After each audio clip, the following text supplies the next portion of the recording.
오늘도 주님의 부르심에 순종함으로 모여 함께 예배드리는 우리 모든 성도님들의 삶에 크신 은혜와 사랑이 가득하길 주님의 이름으로 축복합니다. 아멘. 우리 앞에 저분들과 함께 인사하겠습니다. 오늘도 잘 오셨습니다. 사랑하고 축복합니다. 당신은 나의 등불입니다. 당신을 위해 더욱 기도하겠습니다. 아멘이십니까? 네. 서로 품고 서로 기도하며 서로 하나 되어 이 땅의 천국을 이뤄가는 교회, 저의 비전입니다. 저의 꿈이에요. 돌아보니까 제가 부임한 지도 이제 4개월이 되었더라고요.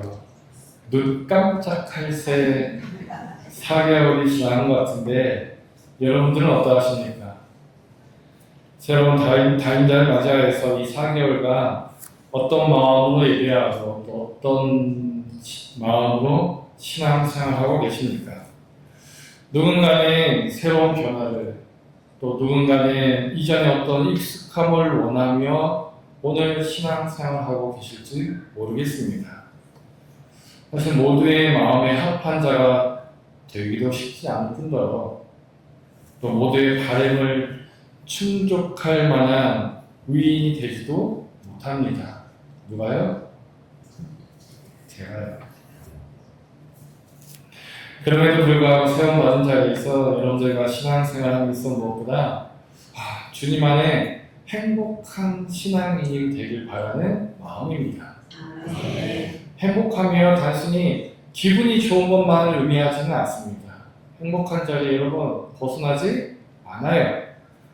좋은 것 포기하지 않습니다. 그렇게 값없이 주신 구원의 은혜를 온전히 누리면서 우리가 하나님의 자녀라는 것만으로도 정말 어떤 부잣집 자녀로, 대통령 자녀로, 유명 연예인 자녀로 사는 것보다 더 큰 기쁨이 있길 바라는 마음입니다.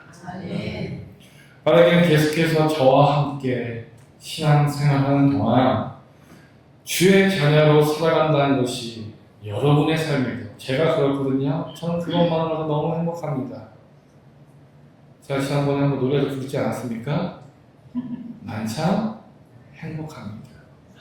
그런데 그 행복함이요, 저뿐만 아니라 이 자리에 계신 여러분 모두 또한 주님의 자녀로 살아감이 가장 큰 기쁨이요 행복한 이유가 되어서 그렇게 평생 신앙인으로, 뭐라고요?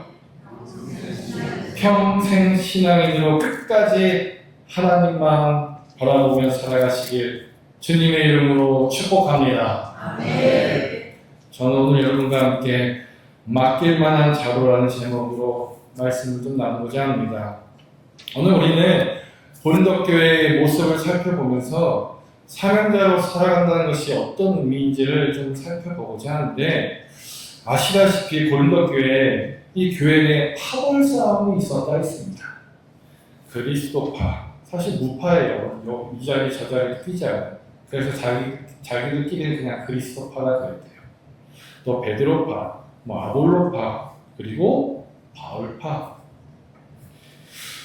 그런데 여러분, 무엇보다 먼저 우리들이 알아야 할 것은요, 누누이 말씀드리지만 교회의 주인은 누구입니까? 여러분, 교회의 주인은 목사가 아닙니다. 오래가는 성도도 아닙니다. 오직 하나님, 그리스도 예수님 뿐입니다. 예수 그리스도를 교회의 머리 삼아 우리는 내 교회를 만드는 사람이 아니라 하나님의 교회를 함께 세워가는 사람들이에요. 우리 부산교회 성도도 마찬가지입니다. 여러분, 제가 궁금해서 물어봅니다. 우리 교회에도 혹시 나름의 파벌이 존재합니까? 많은 교회가 담임 목사가 바뀌게 되면 이전 목사님과 신임 목사 사이에서 어려움을 겪는 모습들이 있습니다. 모두가 다 교회를 사랑하고 또 교회를 섬기는 이들임에도 불구하고 때때로 교회 내 어떤 주도권을 쥐고픈 욕심들이 생겨난다 하더라고요. 여러분은 어떠십니까? 원로 목사님 편이 아니면 강성호 선배님입니까? 오늘 말씀을 나누기 전에 이에 대한 생각을 우리가 먼저 정리했으면 좋겠습니다. 한번 따라합시다. 나는 원로 목사님도 아니요, 담임 목사도 아니요, 구상교회 파입니다. 아멘이십니까? 사실 파벌로 나눈다는 것 자체가 무슨 의미가 있겠습니까? 교회 내에서 말이에요. 그냥 웃자고 드린 말씀이긴 하지만 궁극적으로 제가 말씀드리고자 하는 건 사랑하는 여러분, 우리 모두는 누구의 파도 아니고 누구의 사람도 아니고 모두가 다 하나님의 자녀요, 하나님의 일꾼으로 세움받은 구상교회 성도입니다. 이것을 우리 마음속에, 우리 머릿속에 꼭 기억하시길 바랍니다. 오늘 제가 조금은 노골적으로 여러분들께 물어보고 있는 건, 여쭤볼 수 있는 건 4개월간 제가 함께 지내면서 그래, 우리 교회는 나님이 아니라 하나됨의 공동체라는 것을 너무나도 잘 알고 깨닫고 경험하고 있기에 제가 그렇게 여쭤볼 수 있었던 거예요. 오해는 하지 마시기 바랍니다. 제가 누구 편일까? 앞에서 제가 그런 것들을 생각한다 여기지 마시길 바랍니다. 이런 것을 살펴보고자 제가 드린 말씀도 아니고, 그렇다고 해서 제가 이 자리에 서 있는 것도 아니고, 우리 가운데 편이 나뉘어져 있는 것 같아요. 그런 향마음을 모읍시다, 이런 것들을 말씀드리는 것도 아닙니다. 우리 교회는 분열이 아닌 분명히 연합된 교회입니다. 맞습니까? 그런 가운데 오늘 말씀 통해서 우리들이 교회를 나오면서 교회를 섬길 때 어떤 마음가짐으로 신앙생활을 해야 할지에 대해서 한번 좀 생각해 보았으면 좋겠어요. 오늘 본문에서 사도 바울이요, 자신을 포함해 교회 안에서 성도들은 모두가 다 하나님의 일꾼이요, 하나님의 관리인이라 그렇게 칭하고 있습니다. 먼저 일꾼이라는 말, 원문의 의미를 살펴보면 이런 겁니다. 큰 배가 있습니다. 큰 배 가장 아래층에서 노를 젓는 그런 사람을 가리킵니다. 우리 한번 생각해 봅시다. 배 가장 밑바닥에서 노를 젓는 자의 모습. 그 사람은요, 스스로 배의 방향을 정할 수 있을까요, 없을까요? 없습니다. 스스로 정하지도 않습니다. 어디로 가야 할지 스스로 선택하지도 않습니다. 선장이 명령하면 그저 묵묵히 노를 저을 뿐입니다. 이것이 바로 하나님의 일꾼의 모습이에요. 교회 안에서 내 뜻을 이루려는 사람이 아니라 주인의 뜻에 따라 움직이는 사람입니다. 그리하여 주인이 원하는 그 목적지에 이르도록 그 일에 동참하는 자가 곧 일꾼인 겁니다. 바로 또 하나의 단어를 사용하고 있습니다. 바로 관리인이에요. 오늘 저는 이 관리인에 관하여서 좀 더 집중해서 말씀을 좀 나누고자 하는데, 여러분, 관리인은요, 집의 주인이 아닙니다. 주인의 재산을 대신 맡아 관리하는 사람을 가리킵니다. 회사에도 보면 관리팀이 있습니다. 건물에도 보면 관리인이 있습니다. 회사에서 관리팀은요, 업무가 잘 돌아가는지 점검하면서 직원들이 업무를 잘 볼 수 있도록 지원하는 자리입니다. 건물에서 관리인은 건물주가 볼 때 건물에 이상이 생기지 않도록 돌보는 자를 가리킵니다. 그런 맥락에서 성도가 관리인으로 불릴 때에는 성도와 성도 사이에 잡음이 없도록 하나님께서 교회에 맡기신 사명, 비전을 잘 이뤄갈 수 있도록 그렇게 서로 돌보고 관심을 갖는 이들을 가리킵니다. 그렇게 교회 안에서 서로의 사명, 서로의 비전을 잘 이뤄갈 수 있도록 협조하고, 부족한 부분이 있다면 서로 메꾸고, 그렇게 지원해 주는 이들이 바로 관리인 거예요. 그런 맥락에서 오늘 여러분은 교회를 섬길 때 어떤 마음가짐으로 교회를 섬기고 계십니까? 내가 주인의 자리에 있으면서 교회에 나오십니까? 아니면 관리인으로 교회에 나오고 계십니까? 그런 가운데 오늘 말씀 속에 사도 바울이요, 하나님의 일꾼으로 관리인으로 교회를 섬기는 중에 하나님께서 요구하신 바가 있다라고 이야기합니다. 그것이 무엇입니까? 바로 신실성, 신실함입니다. 그런데 아셔야 할 것은요, 여기서 신실함은요, 단순한 열심을 가리키는 것이 아닙니다. 원뜻 그대로 가자면 주인이 안심하고 맡길 수 있는 자를 묻는 말이에요. 그런 가운데 하나님은 관리인에게 얼마나 많은 일을 했느냐, 얼마나 큰 성공을 거뒀느냐, 이런 것들을 먼저 묻지는 않습니다. 하나님은 관리인에게 먼저 물으시는 것, 내가 맡긴 것을 신실하게 감당하고 있느냐, 이것을 먼저 물으신다는 거예요. 그런데 여기서 제가 질문을 좀 드리고자 합니다.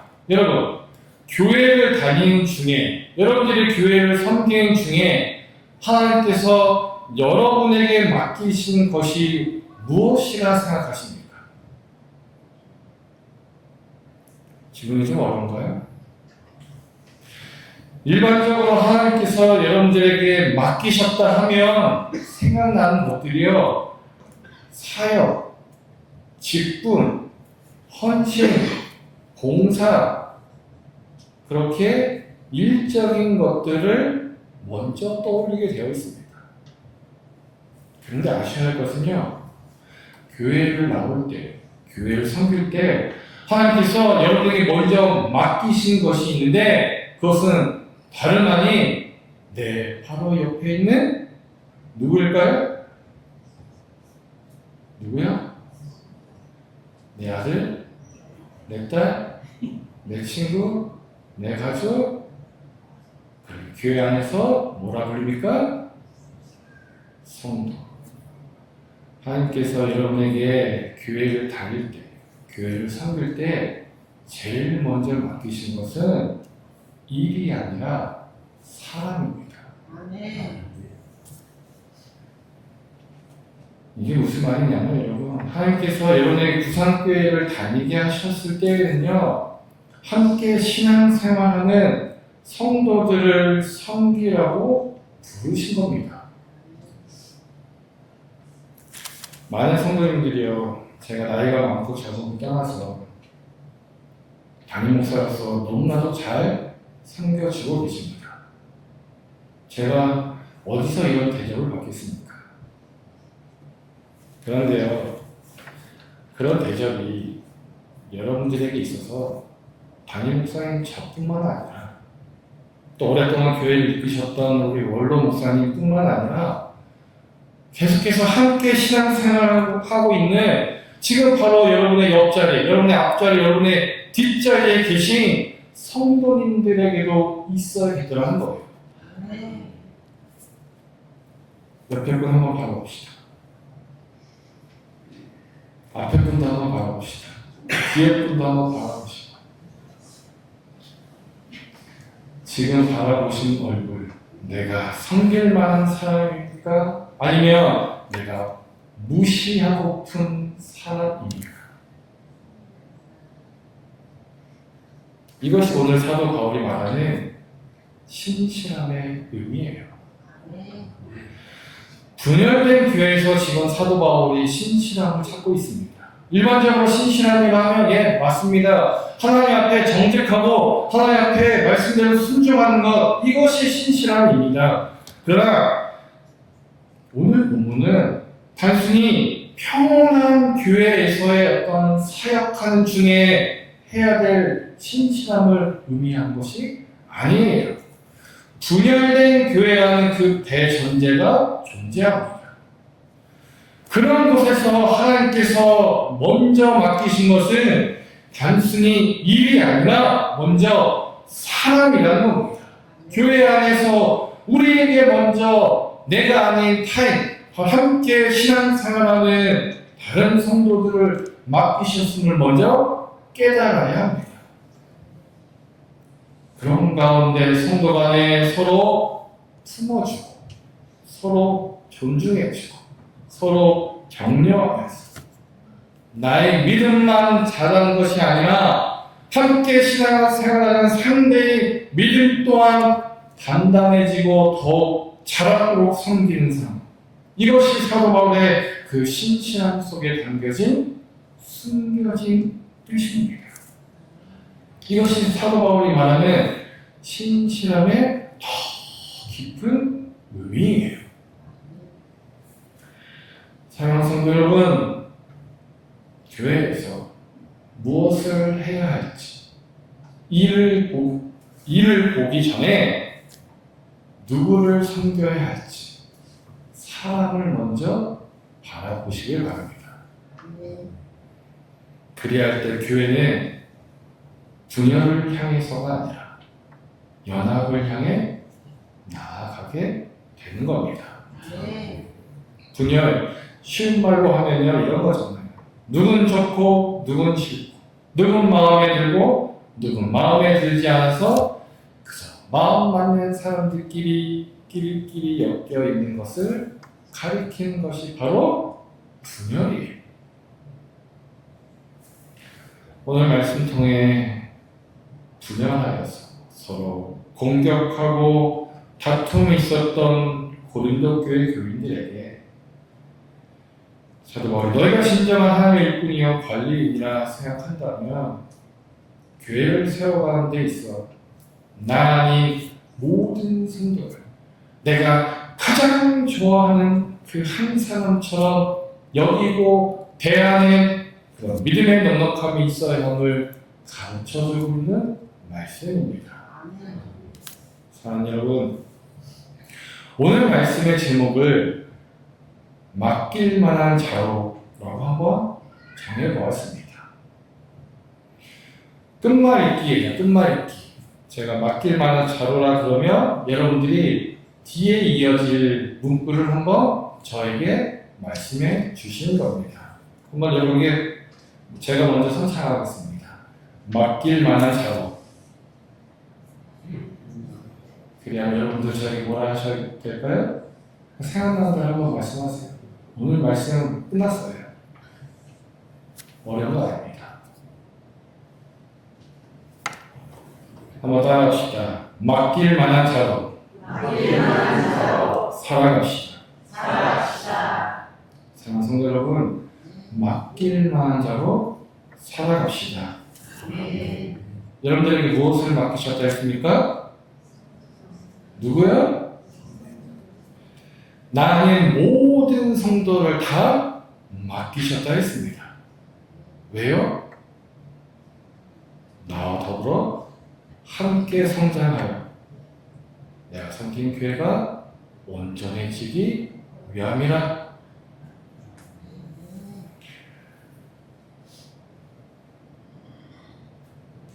여러분, 친해서 섬기는 것 아닙니다. 주님의 명령이기 때문에 섬겨야 하는 겁니다. 다 내 맘 같지 않잖아요. 내 뱃속에서 난 내 자신, 내 자녀도 다 내 맘 같지 않은데 어찌 교회 안에서 다 내 마음에 드는 사람만 찾을 수 있겠습니까? 어찌 내가 하고픈 대로 사람들을 끌어갈 수 있겠습니까? 다른 목사님 저도 그러지 않습니다. 직장에서도 보면 꼭 한 사람이 걸립니다. 학교에서도 보면 꼭 누군가 나를 힘들게 하는 일이 있습니다. 살아가면서 사회생활할 때도 보면 꼭 누군가는 나를 어렵게 합니다. 마음의 상처를 주기도 합니다. 그렇다고 해서 그 사람 교회 안에 있을 때 남을 하시겠습니까? 교회는 여러분 다양한 부류의 사람들이 모인 곳이에요. 그러나 목적은 하나입니다. 무엇입니까? 구원. 악한 자들이 와서 구원받는 곳이 교회입니다. 성품적으로 선하든 혹은 활발하든 조용하든 혼자든 활달하든 그런 것과 상관없이 세상에서 죄인이었든지 간에 세상에서 어떤 대기업의 사장이었든지 간에 그거와는 무관하게 교회 안에 머물러 있는 모두는 다 구원을 향해 함께 걸어가는 동지입니다. 그 동지교회 여러분, 버리시겠습니까? 어떻게든 내가 붙잡고 끌고 가시겠습니까? 제가 해병대를 나왔잖아요. 잘하는 겁니다. 물론 더 좋은 데 나오신 분들도 계시겠지만 다른 거 잘 모르겠어요. 거기 가서 배운 거 별로 없어요. 근데 하나는 배웠습니다. 동기에, 동지에. 특히 해병대 기수별로 움직이다 보니까 동기끼리 또 전후에 이런 것들은 그 어떤 때보다 더 특출한 것 같아요. 그런데 여러분, 구산교회에 속한 한 성도로서 그 해병대 기수보다 해병대 전후보다 더 돈독함이 있어야 할까요? 없어야 할까요? 오늘 여러분은 그러한 돈독함을 가지고 신앙생활 하고 계십니까?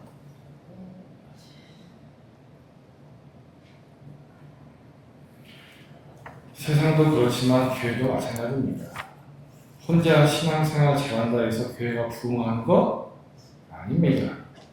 교회의 진정한 부흥은요, 한두 명이 이끄는 것이 아니라 담임 목사가 설교를 잘한다고, 기도를 잘한다고, 신방을 잘한다고 해서 그런 것이 아니라 혹 유명한 사람이 교회에 있다고, 부자가 교회에 있다고 부흥하는 것이 아니라 모두가 한 마음으로 서로를 섬기며 진실된 사랑을 보일 때 교회는 자연스레 부흥하게 되어 있습니다. 아멘. 그렇게 하나님께서 신실하게 내 바로 옆에 있는 누군가를 잘 섬겨갈 때 또 다른 누군가를 그 공동체에 붙여주시는 거예요. 또 붙여주시고 또 붙여주시며 그 교회 공동체 부흥할까요? 부흥하지 않을까요? 질문이 어렵습니까, 여러분? 사랑하는 성도 여러분, 교회 안에서 하나님은요, 오늘도 신실한 사람을 찾고 계십니다. 그런데 오늘 말씀에서 신실함 무엇을 가리킨다 했습니까? 내 옆에 있는 성도를 잘 섬기는 사람.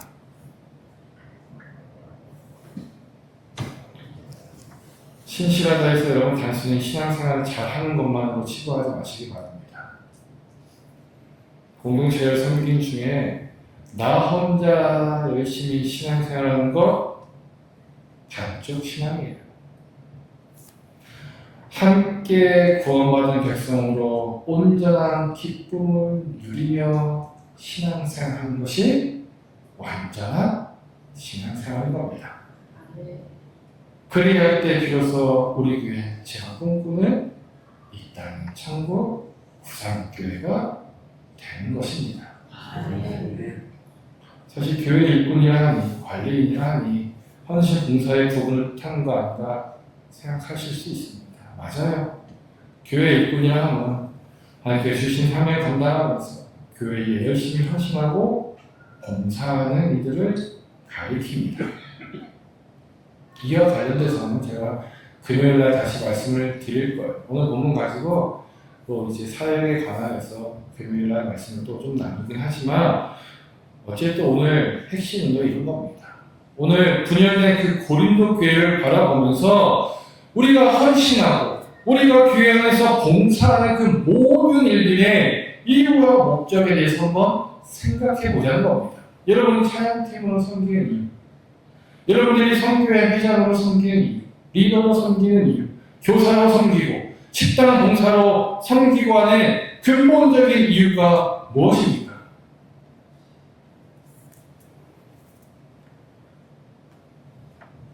하나님께서 우리에게 사명을 주셨을 때는요, 나의 믿음도 잘하지만 그리하여 하나님의 칭찬도 받겠지만 다음 함께 신앙생활하는 모든 이들 또한 구원의 은혜 안에 머물도록 하기 위함이나 더불어 함께 믿음의 진보를 이어가며 교회를 든든히 세워가고자 함이나 오늘 말씀 통해 다시 한번 마음에 새기시길 바랍니다. 그러면서 마지막으로 함께 이렇게 인사했으면 좋겠습니다. 앞뒤 좌우 최소 4사람 이상 함께 이렇게 인사합시다. 내가 당신의 일꾼이 되겠습니다. 내가 당신의 관리인이 되겠습니다. 최소 4분 이상 제가 인사를 했잖아요. 다시 한번 합시다. 다른 분한테 이번에는 내가 당신의 일꾼이 되겠습니다. 내가 당신의 관리인이 되겠습니다. 여러분 오늘 말씀 통해 다시 한번 깨닫고 결단하시길 바랍니다. 하나님 오늘도 교회 안에서 성도를 사람을 맡길 만한 사람을 먼저 찾고 계십니다. 말하기는 여러분 모두 하나님께서 나의 양대를 교회를 섬기는 성도를 안심하고 맡길 수 있는 신실한 일꾼, 신실한 관리인으로 살아가시길 주님의 이름으로 축복합니다.